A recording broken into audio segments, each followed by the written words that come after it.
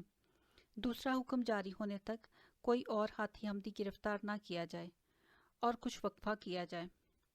اہم نوٹ: دراصل فراری ہاتھی ہمدی کو گرفتار کیا گیا ہے۔